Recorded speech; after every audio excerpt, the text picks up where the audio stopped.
Hello students, स्वागत है आपका इस यूट्यूब चैनल फ्यूचर बोर्ड में। और मेरा नाम है आशुतोष और मैं आप लोगों को यहाँ पढ़ाने जा रहा हूँ क्लास 10th का फिज़िक्स का सिलेबस।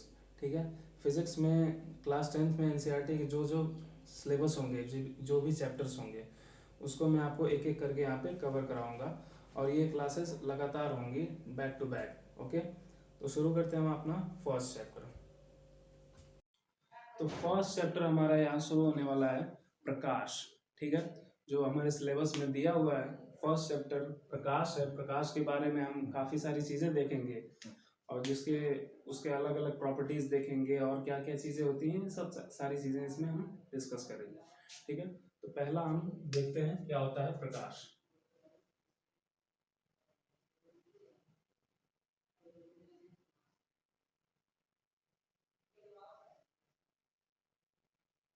ठीक है, प्रकाश क्या होता है बेसिकली। ठीक है, प्रकाश इसका मतलब है कि ये प्रकाश कई तरह के कण हैं जो आपस में मिलके चीज़ों को देखने लायक बनाते हैं, जिसकी वजह से हमको चीज़ें दिखाई देती हैं। प्रकाश ना होने पर चीज़ें दिखाई नहीं देती हैं। प्रकाश वह एक ऐसी चीज़ है जो हमको चीज़ों को देखने लायक बनाती है, उसको दृश्यमान बनाती है। यूजुअली क्या होता है कि दिन में हम चीज़ों को देख पाते हैं, ठीक है, रात में वही चीज़ें दिखाई नहीं देती। इसका कारण यह है कि दिन में प्रकाश विद्यमान होता है, जब हम उसको देखते हैं चीज़ों पर जब प्रकाश पड़ता है तो पड़ने के बाद प्रकाश वहाँ से परावर्तित होकर हमारे आंखों पर टकराता है, जिसकी वजह से हमको चीज़ें दिखाई देती हैं। तो हम देखते हैं कि प्रकाश के क्या क्या गुण हो सकते हैं। ठीक है, प्रकाश किन किन चीज़ों से पर निर्भर करता है, ठीक है, कैसे बिहेव करता है, कैसे उसका संचरण होता है, ये हम देखेंगे यहाँ पे नेक्स्ट टॉपिक में। तो पहला होगा प्रकाश हमेशा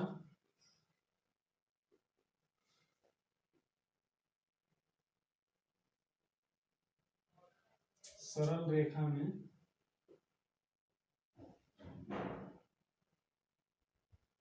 गमन करता है। ठीक है, प्रकाश हमेशा सरल रेखा में गमन करता है। इसका अगर हम एग्जाम्पल देखें तो सीधा सीधा ये देखेंगे कि प्रकाश में अगर हम खड़े होते हैं तो हमारी परछाई बनती है। कोई भी वस्तु प्रकाश के बीच में अगर रख दी जाए, उसके बीच में एक ऑब्स्टेकल की तरह, तो उसकी एक परछाई बनती है। इसका सीधा मतलब है कि प्रकाश सीधी रेखा में चलता है। अगर प्रकाश सीधी रेखा में ना चलता होता, कहीं से भी मुड़ जाता, तो उसकी परछाई नहीं बनती। तो ये हो गई हमारी पहली प्रॉपर्टी कि प्रकाश हमेशा सरल रेखा में गमन करता है। ठीक है, दूसरी प्रॉपर्टी हमारे पास ये है कि इसके संचरण के लिए माध्यम की आवश्यकता नहीं पड़ती। इसका मतलब ये है कि ये कहीं भी इसका संचरण पॉसिबल है। कहीं भी प्रकाश का संचरण जो है किसी भी माध्यम में, चाहे माध्यम हो या ना हो, निर्वात में भी ये गमन करता है बिना किसी रुकावट के। ठीक है, जैसे हवा में चल जाता है, पानी में जाता है, बस उसके सामने कोई भी माध्यम होना चाहिए जो पारदर्शी हो, या माध्यम ना भी हो, अगर निर्वात भी होता है तो वहां भी प्रकाश आसानी से गमन करता है। तो ये तो हो गया प्रकाश की प्रॉपर्टीज, जिसमें क्या है, पहला कि प्रकाश हमेशा सरल रेखा में गमन करता है और इसके संचरण के लिए माध्यम की आवश्यकता नहीं होती है। उसके बाद जो प्रकाश से रिलेटेड अगला टॉपिक हमारा हो सकता है वो है पारदर्शी एवं अपारदर्शी वस्तुएं। इसका मतलब यह है, पारदर्शी का मतलब ट्रांसपेरेंट, जिसका मतलब है कि प्रकाश जो है वो किसी मीडियम से आर पार चला जाता है। ठीक है, या फिर किसी भी वस्तु से अगर प्रकाश पड़ने के बाद उसको पार कर जाता है, या फिर कोई वस्तु हो या फिर कोई मीडियम हो, जैसे हवा हो गया, पानी हो गया, ये एक मीडियम हो गया, और कांच हो गया जो एक वस्तु हो गया। ठीक है, कांच को भी प्रकाश आर पार चला जाता है और हवा और पानी से भी प्रकाश आर पार चले जाते हैं। तो इनको हवा और पानी जो होंगे इनको हम बोलेंगे पारदर्शी माध्यम, और जो कांच होगा उसको हम बोलेंगे पारदर्शी वस्तु। ठीक है, और दूसरी चीज है जैसे लकड़ी है, कोई भी बेंच कुर्सी टेबल, कोई भी अदर जो चीज है, जैसे ह्यूमन बॉडी है जिसको प्रकाश आर पार नहीं जाता है, ठीक है, तो उसको हम बोलेंगे अपारदर्शी वस्तुएं या फिर अपारदर्शी माध्यम। ठीक है, ये चीज हो गया। तो अगला हमारा जो टॉपिक आएगा वो होगा समतल दर्पण एवं प्रकाश का परावर्तन। ठीक है, समतल दर्पण क्या होता है इसको समझेंगे हम। जैसे मान लीजिए ग्लास की एक प्लेट ले लिए, एक कांच की प्लेट ले लिए है, ठीक है, उसके एक साइड पे सिल्वरिंग कर देते हैं, किसी हाई क्वालिटी के पॉलिश को वहां पे हम पॉलिश कर देते हैं, जिसकी वजह से वो क्या होगा कि लाइट उसके आर पार नहीं जाएगी। तब क्या होगा, जब लाइट रे यहाँ से प्रकाश की किरण से पड़ेगी तो पड़ते ही सरफेस से इसी माध्यम में वापस की तरफ लौट जाएगी। ठीक है, इस परिघटना को क्या बोलेंगे हम, प्रकाश का परावर्तन। और जो दूसरा वाला तल होगा जिधर क्या होगा, पॉलिश नहीं होगा, उसको हम बोलेंगे, इस ऊपर वाले तल को क्या, परावर्तक तल। ठीक है, इसको बोलेंगे हम परावर्तक तल। क्या होगा, रिफ्लेक्टिंग सरफेस। ठीक है, उसके बाद से तो स्टूडेंट्स अभी तक हमने देखा था कि प्रकाश का परावर्तन क्या होता है। ठीक है, अभी जो प्रकाश का परावर्तन है वो कुछ नियमों का पालन करता है, जिसको हम बोलते हैं परावर्तन के नियम, यानी कि लॉ ऑफ रिफ्लेक्शन। ओके, अब हम देखेंगे समतल दर्पण पे प्रकाश का परावर्तन का नियम क्या। जैसे सपोज कीजिए हमारे पास एक समतल दर्पण है, ठीक है, और ये उसका ऊपरी हिस्सा जो है वो परावर्तक तल है। हमारे पास एक लाइट सोर्स है, यहाँ से किरण यहाँ पर इस समतल दर्पण पे टकराती है और टकराने के बाद उसी माध्यम में वापस लौट जाती है, यानी कि किरण परावर्तित हो जाती है। ठीक है, अब हम इसको जो जो सोर्स से जो किरण आती है इसको हम बोलेंगे आपतित किरण। ठीक है, और जो वापस चली जा रही है यहाँ से टकराने के बाद, ये है परावर्तित किरण। ठीक है, जो आपतित किरण है जहां पर समतल दर्पण के जिस पॉइंट पर वो टकरा रही है उसको हम बोलेंगे आपतन बिंदु।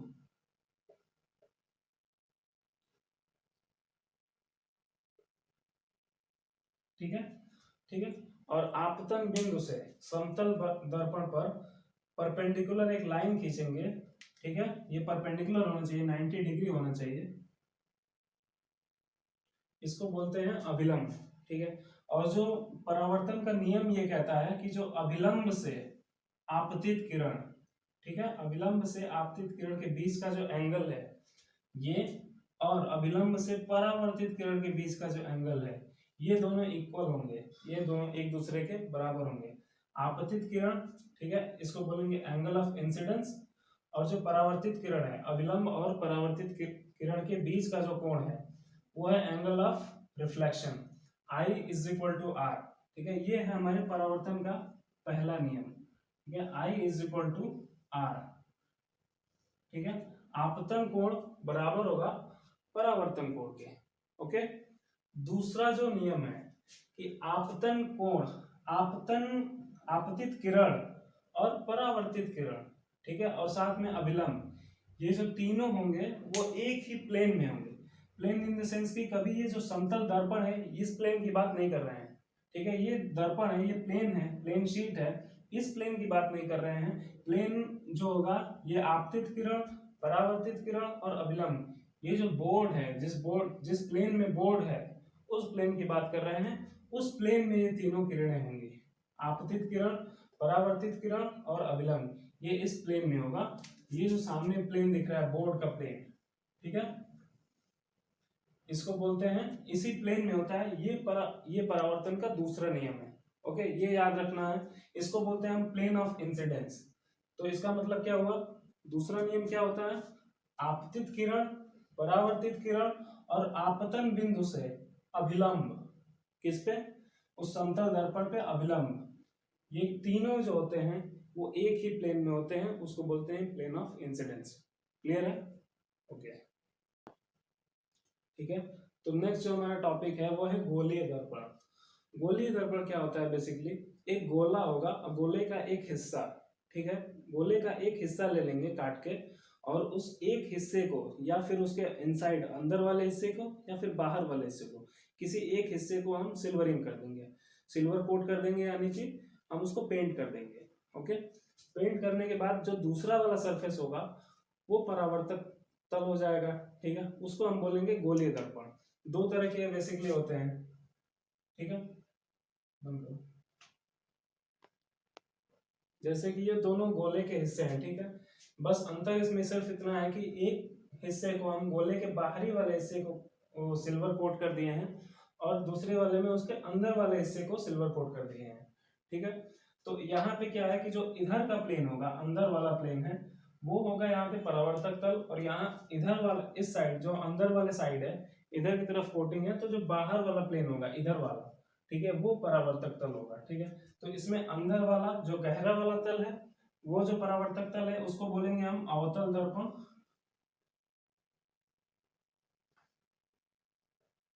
ठीक है, और जिसमें उभरा हुआ हिस्सा जो परावर्तक तल है उसको बोलते हैं उत्तल दर्पण।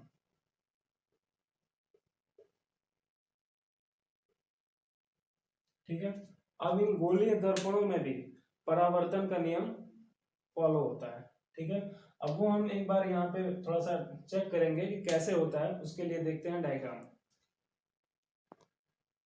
अब हम देखते हैं कि गोलीय दर्पण में परावर्तन का नियम फॉलो कैसे होता है।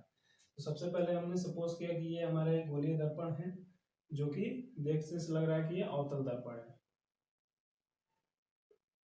ठीक है, अब क्या होता है कि अगर आपतित आपतित किरण यहाँ से, अगर कोई सोर्स है हमारा, सोर्स यहाँ से एक रे आती है, यहाँ टकराती है, और टकराने के बाद परावर्तित हो जाती है इस डायरेक्शन में। ठीक है, तो वहां पे हमको क्या करना होगा, एक अभिलंब देखना होगा कि ये अभिलंब हम अपने तरह से ड्रॉ करेंगे।